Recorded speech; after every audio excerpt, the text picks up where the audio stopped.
Okay, hey folks, welcome to week 3 of our off-site learning. Okay, we are going to just keep on going through chapter 12. We should get through it this week. Okay, today we'll start with our kind of topic 1.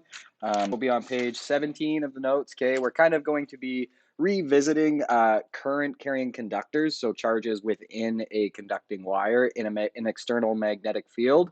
But now we're going to revisit it with a more mathematical approach, which we hadn't really done before. Okay, so we'll get right into it. Okay, so like I said, kind of nothing new in terms of concepts here, just a return to a charge moving through a perpendicular magnetic field, and that charge just so happens to be confined to a wire, but we haven't really jumped in and used any equations with that scenario yet. So that's what this topic will be about. So we have this equation that we looked at and actually haven't used too much. So we have that the magnetic force is equal to I, the current, right, times the length of the wire that is perpendicular to the magnetic field it enters, okay? Now, important to note, yes, the length of it that's perpendicular, but it might seem obvious, but it still goes worth saying, the length of the wire that's perpendicular, but also must be inside the magnetic field, okay? You can have all the wire in the world outside of it that's perpendicular. It doesn't matter if it's not within the magnetic field. So only inside and perpendicular to our magnetic field. So just a kind of quick note on length versus width. Length usually applies if you go along the length of something, you're kind of going along the direction of travel or the vector of it, right? So like the length of a wire, we would usually say is like kind of in the dimension through which it actually travels. So we would call this the length, right? The reason I bring this up is that kind of sometimes they'll talk about the width of the magnetic field versus the length of the magnetic field. So the length of the magnetic field would kind of be the way the magnetic field goes, right? So this would kind of be the length of the magnetic field if this is it. So when a wire goes through it perpendicularly, we are usually thinking about the width of the magnetic field. That's the part of it that is interesting to us. But again, this doesn't change any of the physics that we understand. It's kind of just a hoop that we jump through to say, okay, how much of the wire, what length of the wire is actually perpendicular to the magnetic field? Well, it's the portion that goes through the width of the magnetic field. Length and width are by definition kind of perpendicular to each other, right? Again, just a reminder of this guy that what is the current? Well, it's the charge in coulombs that flows through some point per second. So let's just get a little bit used to it. Okay, how many electrons flow through a wire each second if the current is 1 amp? So I is 1 amp. Remember, an amp is 1 coulomb per second. Time is 1 second. Now it says how many electrons? Well, if we can figure out the total charge, right? We know the charge of 1 electron, so then we can figure out the number of electrons that must have flown to give us that total charge. So I equals Q over T, right? Let's go ahead and call it Q total, just because it's the total charge produced by however many electrons. Okay, isolate for it, and then we have the total charge that is flowing through. It's going to be 1 amp times 1 second. And yes, it's kind of painfully obvious, right? It's if there's 1 amp, then obviously 1 coulomb is going through per second, but just kind of getting used to the formula. So Q total equals, remember an amp is a coulomb per second, so the seconds would cancel and we'd have 1 coulomb, okay? Now we'll come over here and say, all right, so if 1 coulomb is flowing through, the number of electrons is equal to Q total over the Q of an electron. Right, if I have $100 total and every student gave me $5, how many students do I have? Well, 100 divided by 5. That'd be nice if you all want to give me $5. Okay, so the number of electrons then is equal to, in total, whoops, 1 coulomb, sorry. Okay, so in total we have 1 coulomb of charge, okay, divided by, you can even think of this still, because these are the units, right? We have 1.6 times 10 to the negative 19 coulombs for every electron. So we could say per electron, right? These can be units. It can work out in a unit analysis way here. So coulombs over coulombs, and look at that. We're going to have 1 over electrons. So the number of electrons is equal to 6.25 times 10 to the 18 electrons. Coulombs per electron is a unit, just like dollars per student would be a unit. Okay, so now we're going to go back to what I was talking about with the width of the magnetic field and the length of the wire, just because this is an example that kind of illustrates what I was talking about there, how they kind of throw that at you. So they tell us the current, they tell us the magnetic field strength, they tell us the mass of the wire, which is this thing, right? The mass is 25 grams, okay? Now they tell us the total length of the wire, but here's where things get interesting. Is that whole thing inside the magnetic field, right? Is this whole thing inside, the magnetic field? No, right? Only this little kind of sliver is. So when we're going to find the length that is perpendicular to the magnetic field, we need to just kind of chop that part off, right? Chop those two ends off because they're not going to feel the magnetic force. They're not in the perpendicular field. Okay, so then they tell us the length of the field, and we're saying, well, what does that mean? What's the length of the field versus the width of the field? So now returning to our idea, right? Looking at this guy, okay, I'm just drawing it from the front view. Looking at this guy, the field lines would leave north, enter south, leave north, enter south, right? See what I mean? When we say length, we kind of mean going along the field. Long, length, right? Along. So this dimension would be L of the magnetic field. We would think of that as the length of the magnetic field there, right? We don't want that though. We want, because our wire is traveling through like this, right? We just want this part that's perpendicular. So what we would call that dimension is what's perpendicular to length? Well, the width is, right? So that's width of magnetic field. So length of the field, great to know, but does it actually appear anywhere in our equation? Is it any help to us? No, right? We want the width of the field. That's what's going to help us out here. Okay, now the total length of the wire, great to know, but that doesn't help us, right? In fact, this is kind of sneaky. The width of the field, notice, what is that actually? The width of the field is actually the perpendicular length of the wire. See what I mean? This length right here, that is what is perpendicular to the magnetic field, and it just so happens to be the same size as the width of the field there, okay? So even, let's just clarify that. Width of field, that's the same as the length perpendicular of the wire. Make the wording a little bit less confusing. There we go. Okay, so determine the magnitude and direction of acceleration. Let's go ahead and just do direction first. I want you to look at this, okay? Now to tell me which direction is that wire going to accelerate. To figure out that, you have to figure out what direction the force it's going to feel is going to be, okay? So I'm pause here, use your hand rules, see if you can figure out which direction the force will be that this thing feels. So since they've told us current, I'm going to go ahead and set up current to answer this, okay? You could use electron flow, try it the other way if you want, but I'm using current, and current would go from the positive terminal, try to get away from that and go towards the negative terminal, right? Of course, electron flow would just be the opposite. Okay, so hopefully you arrived at the same conclusion, but I've drawn in my right hand rule for this, right? So if you didn't get there, try it, right? Hold out your right hand, your thumb goes this way. The magnetic field lines, like we said, go up from north to south, okay? So your fingers should point up. And where does that leave your magnetic force pointing? Well, towards the back of the magnet, right? So FM would kind of be back towards the back of the magnet like that. So this wire is going to deflect in towards the back of the magnet. So there we go. We've already got our direction. Let's go ahead and get the magnitude.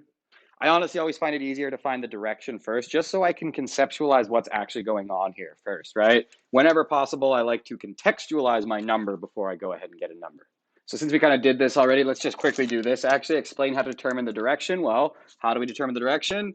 We used current, maybe used electron flow. So don't say current if you use electron flow. So current, we are going to use the right hand rule.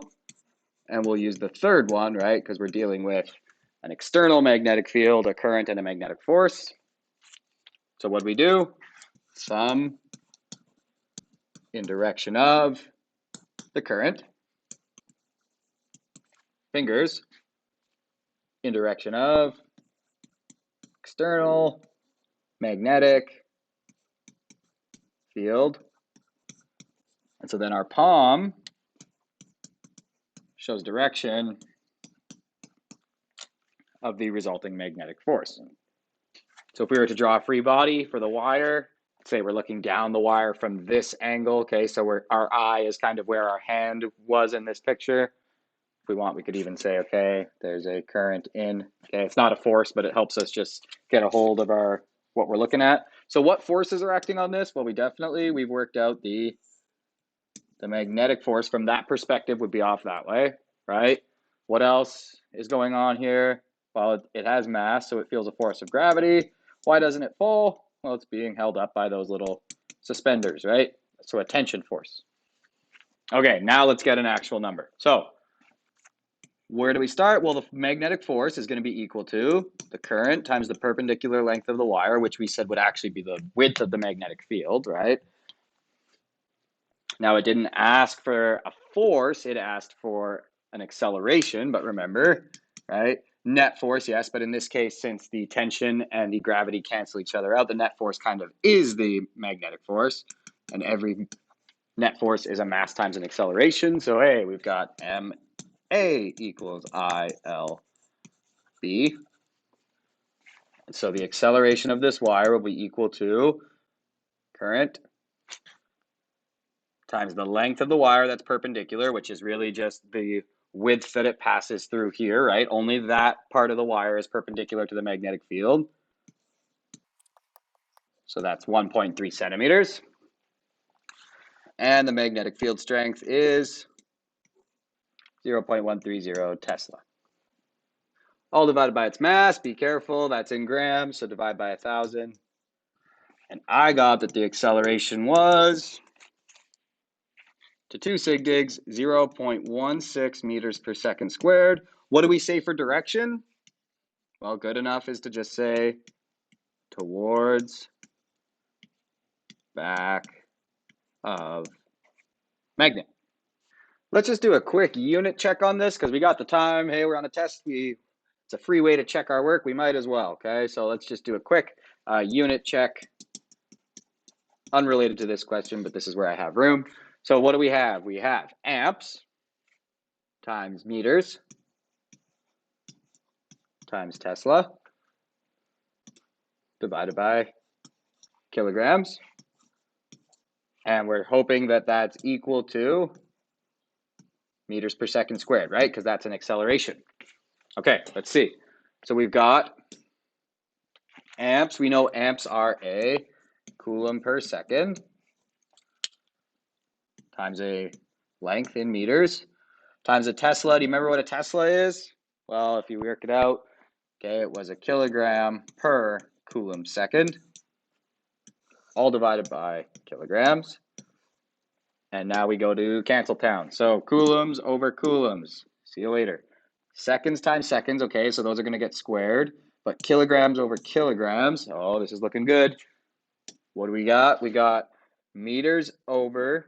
We've got meters on top over seconds times seconds in the denominator. So look at that. Meters per second squared. Everything else is gone. Units are a wonderful thing.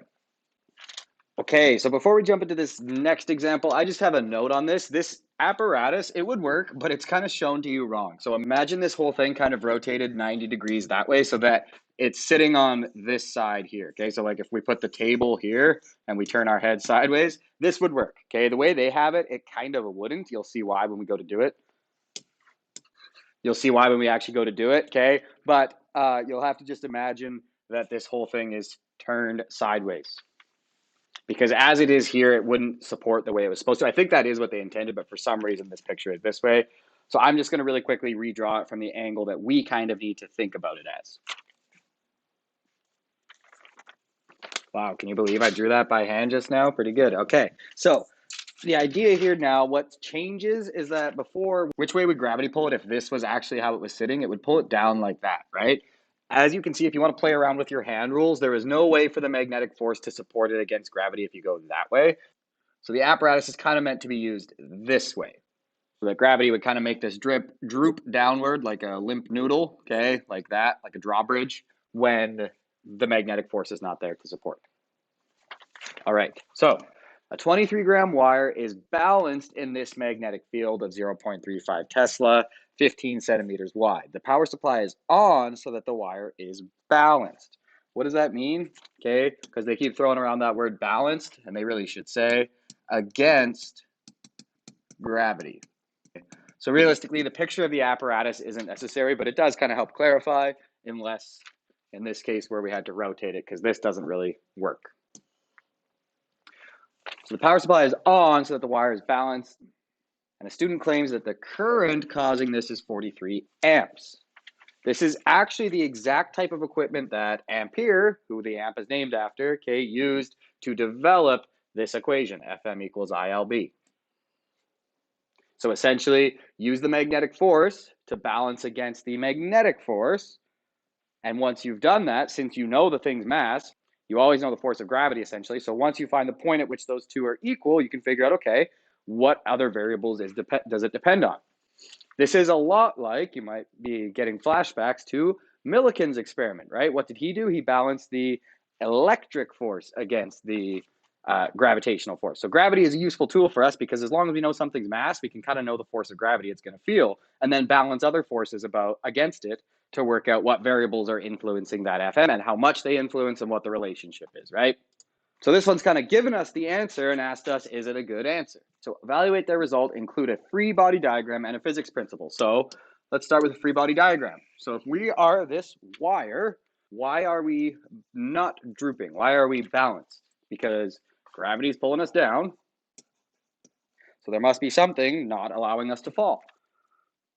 Well, it's the magnetic force, right? So what does this lead us to? This leads us to the fact that, well, yeah, F net equals 0. Hey, does that sound like a physics principle? You bet. Newton's first law, right? Physics principle number 0, when the forces are balanced. There we go. Okay, so F net is 0. And what are the two forces here? Well, Fm plus Fg must equal 0. Okay, and so Fm equals negative Fg. Because it's a bit weird to deal with directions too seriously when we're talking about magnetic forces and we have all these perpendicular things, right? Because, for example, to now get Fm, I'm going to have to use magnetic field, and magnetic field is not in the same direction as Fm. To have this be meaningful, we kind of now need to say, right, if Fm is negative Fg, then the magnitude is equal to the magnitude of Fg, right? Just like you would do an absolute value in math class. Okay, the reason I say that is because, well, like I said, now we're going to say, if this is true, then ILB equals mg. Again, magnitudes. If ILB equals mg, let's see if this kid was right. Divide both sides by LB, and we'll be finding current shortly. I equals the mass times the gravitational field strength, or acceleration due to gravity, divided by the perpendicular length of the wire and the magnetic field strength. Go back to our question here, just look at our givens, K. So the magnetic field is 0.35 Tesla. That's the magnetic field strength, okay? 15 centimeters wide, that's the width of the magnetic field, okay? So looking at this, magnetic field's going this way, or whichever way. Maybe it's going the other way. We don't know which is north and which is south. But either way, it's going along that axis, right? So if we think about the width of that, the length goes along it, long length. The width would be that, right? That would be the width of the magnetic field, which, of course, that width that this wire is traveling through, hey, that's the length of the wire, right? That's the length of the wire that is perpendicular to the magnetic field. So really, this 15 centimeter wide width of the magnetic field, that's the same as the length of the wire that is perpendicular. So we have that the current is equal to the mass of the wire, which is 0.023 kilograms. Careful, don't fall for the grams trick. G is still 9.81 newtons per kilogram. Divided by the length that is perpendicular, well, 15 centimeters, so 0.15 meters. And the magnetic field strength, 0.35 Tesla. So when I did it, I got that the current was 4.2977 amps, or to 2 sig digs, 4.3 amps. Okay, so we found the current, but that question didn't ask us that. It asked us to evaluate the student's answer. So they got 43 amps. So they were off by a factor of 10. So student was off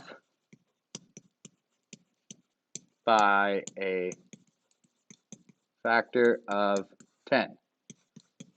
Larger. They had too big by a factor of 10.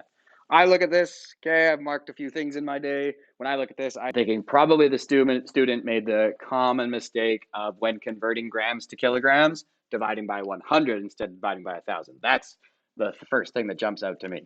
That would be my first thing I would check if I was going to mark this question for a student. Okay, there we go. We've evaluated their answer. So they are wrong.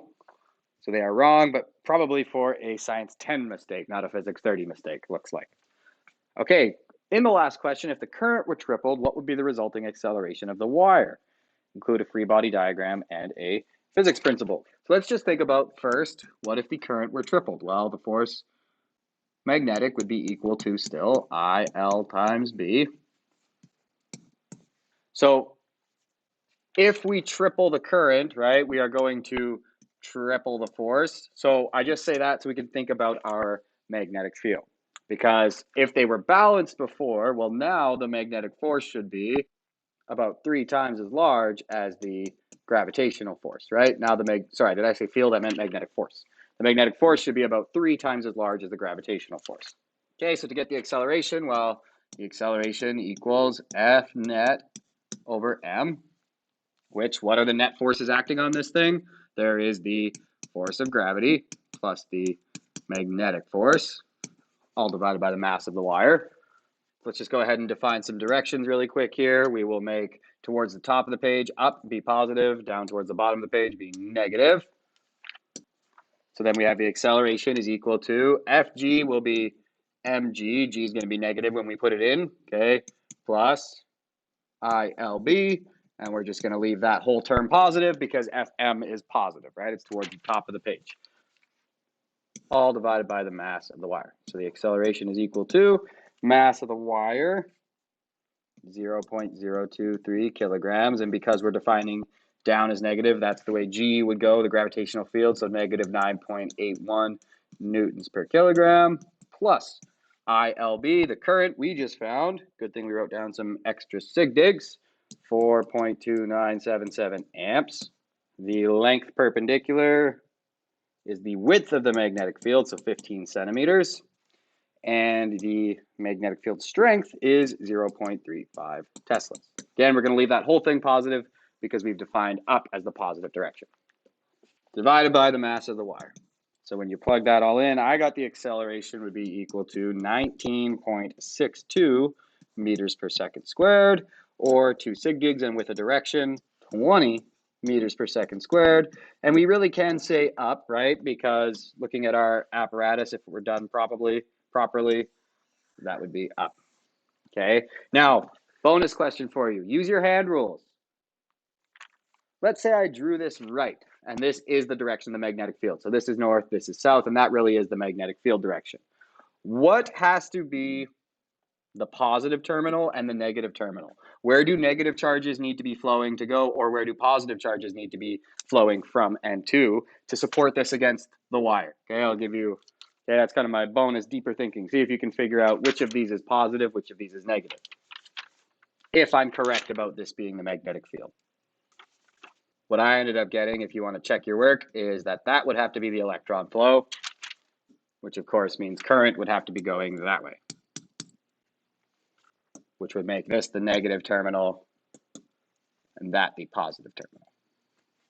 By the way, sorry, what physics principle did we use here? We used physics principle, well, take a look. Which one applies the most? Which one did we really use here in making this calculation? This is just a Newton's second law question, right? This is just Newton's second law. F equals ma, or A equals F over m. So PP number 1. The forces are not balanced, and so there is an acceleration. Okay, you can now do a good portion of 12.3 for exact questions. You can see the agenda or the Google Classroom post.